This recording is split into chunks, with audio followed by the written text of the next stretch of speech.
Hey guys, welcome back to the Entertainment Lab. I am here with the recap of season 1 of the Netflix's Sex Education. So sit tight for the next few minutes as I will get you through the detailed summary of it. And don't forget to hit the like button and do subscribe to our channel.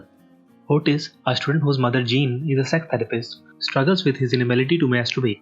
His best friend is Eric, who is openly a gay. Adam, a school bully, is unable to orgasm after sex with his girlfriend Amy. Where's the spunk, Adam? Amy shares his trouble with Maeve, who has a reputation of being promiscuous. Adam and Otis are assigned partners for a project. When Adam comes over to Otis' house, he discovers all the Jean's paraphernalia despite Otis' effort to hide it.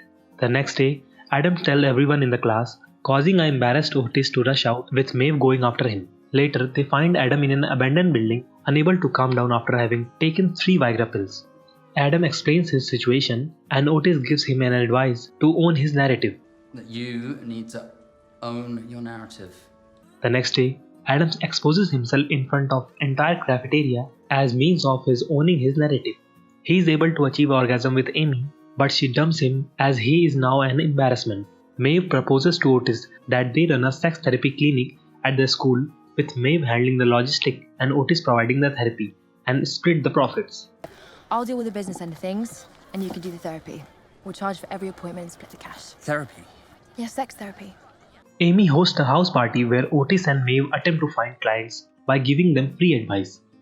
Otis locks himself in a bathroom with a couple who injured themselves during an attempt at sex and provides valuable therapy. Maeve, who discovered that she is pregnant, has sex with Jackson to take her mind off things, but he wants a more concrete relationship with her.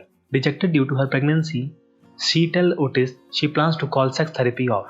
The next day, several students approaches Otis for advice. Enlightened, he tells Maeve he intended to continue with the plan.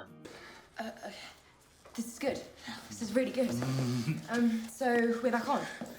Yes. Yeah. Otis has a wet dream about Maeve and ejaculates, which he unsuccessfully tries to hide from Jean. You alright, darling? I'm fine, Mom. Everything's ordinary. At an abortion clinic, Maeve finds out that the clinic's policy requires someone to come over to pick her up. She asks Otis and he agrees, thinking it is a date. Eric is settled for a swing band and Lily offers to help him catch up to the speed. At Eric's place, Lily tries to have sex with him, but they end up playing with makeup and watching gay porn once she discovers Eric is a gay. Show me. You don't want to see gay porn. I definitely do. Miss Stan, the English teacher, accuses Maeve for plagiarizing a paper but encourages her to put her talent to better use. Jackson wins a swim meet but is still pushed by his mother to achieve greater things. Jackson is saddened to see that Maeve is not in the attendance. After the abortion, Otis walks Maeve home and they share a heartfelt hug. Maeve and Otis continue texting while Jackson looks for a way to ask Maeve to be his girlfriend. Jackson approaches Otis for advice and pays him upfront. When Otis attempts to return the money, he unwittingly offers Jackson tip about Maeve's interest. Thank you so much. You're a lifesaver. Take care. Jackson uses the information to get closer to Maeve. Jean is attracted to the handyman Jacob, who has arrived to fix her bathroom. Otis has another session with the clients in the school swimming pool, but they doesn't make any progress. Afterward, Maeve and Otis winds up play fighting in the pool, with Otis getting an erection that he hides from Maeve. Oh, okay. Oh, yeah. Let's go. When Jackson asks Otis for advice on how to ask Maeve out, he suggests a grand gesture in the hopes of sabotage. Jackson's grand gestures work and Maeve agreed to be his girlfriend. Will you please be my girlfriend?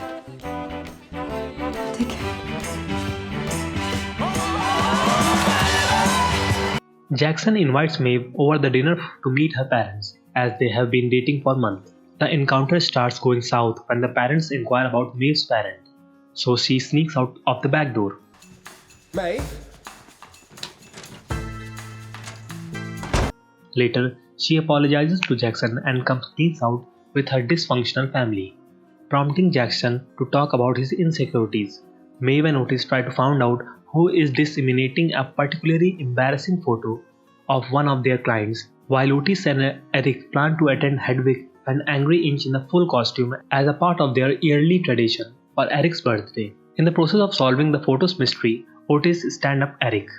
Eric's phone and wallets are stolen, as he is assaulted by two homophobes on their way home. He calls Jean and she picks him up. When Otis returns home, he and Eric get into a massive verbal fight and both storm off.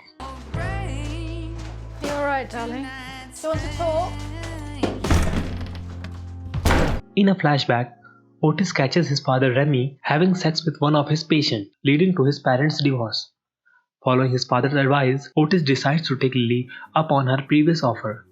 During their session, Otis is incredibly awkward and has a panic attack when Lily advance triggers his childhood memories. Eric, increasingly isolated, tries to dress more normal. He winds up lashing out at the swingman instructor and punches out Anwar, resulting in suspension. Adams wins an essay writing competition with an essay he had paid Maeve to write. Miss Stans correctly guessed that Maeve wrote the essay and informs Mr. Groff, who is already suspicious. Are you suggesting I don't know what my own son sounds like? I am suggesting that someone else wrote it for him. Maeve's brother Sean returns after having disappeared for several months. They reconcile after some tense moments. While trying to sort his feelings for Maeve, Otis is caught off guard when Ola gives him her phone number and asks him out. He nervously accepts, unaware that Maeve has realized her feelings for him. Maeve and Otis don't want to go to the school dance, but Jackson and Ola convinces them otherwise. Maeve tries to sabotage Ola and Otis' relationship, but Ola is unaffected. But just between you and me, he's like really inexperienced. When she tries to connect with Otis, he unwittingly insults her and she leaves. Imbued with newfound confidence, Eric goes to the dance in full drag, where he reconciles with Otis. At the dance, Otis' client Liam threatens to jump off the ledge, but Otis is able to talk him down when he gives an impassioned speech about love. And sometimes you meet someone who feels the same way, and then sometimes you're unlucky. But one day, you're going to meet someone who appreciates you for who you are. Unknown to him, Maeve is left visibly shaken by the speech, and her reaction is noticed by Jackson. Jackson drunkenly confesses that he paid Otis for the tips for winning Maeve over. Heartbroken, Maeve angrily terminates both her partnership and friendship with Otis and storms off. Maeve, Stay the fuck away! You're right, we're done. Later, Jackson gets into a fight with his overbearing mother and returns to Maeve, professing his love for her. When Jacobs opens up to Jean about his wish for a committed relationship, she turns him down due to Otis' concern regarding his relationship with Ola. Otis finds her draft for a new book that details his sexual frustrations. Mr. Groff finds the drugs that Sean sold at the dance and amuses Maeve and Otis are running a drug ring at school. I know all about your drug ring. He threatens to call the police, but Maeve takes the responsibility, making her a candidate for expulsion. She defends herself in front of tribunal, but the decision is deferred. Distraught after Maeve tells him she does not love him, Jackson starts skipping practice. He agrees to represent the school again if Maeve is reinstalled, but the headmaster reneges on the deal. If you let Maeve Wiley stay at school, you can't expel her. Eric and Adam are in detention. A physical altercation suddenly turns into sex. Their relationship is discovered when Adam is shipped off to military school. Otis fights with Jean about her intrusiveness, but the later reconcile. Jean goes to tell Jacob she can no longer see him but ends up having sex with him again. Otis apologizes to Ola, she accepts, then walks with him back to the house. Maeve finds the essay prize Otis stole from the school office along with his note apologizing to her. I hope you can forgive me, and that we can keep doing the clinic together. She goes to his house but sees him kissing Ola and leaves without them noticing. The kiss arouses Otis and he finally is able to masturbate. Thank you very much for watching this video. Hope you like our video, and for more such content, please subscribe to our channel and hit the like button.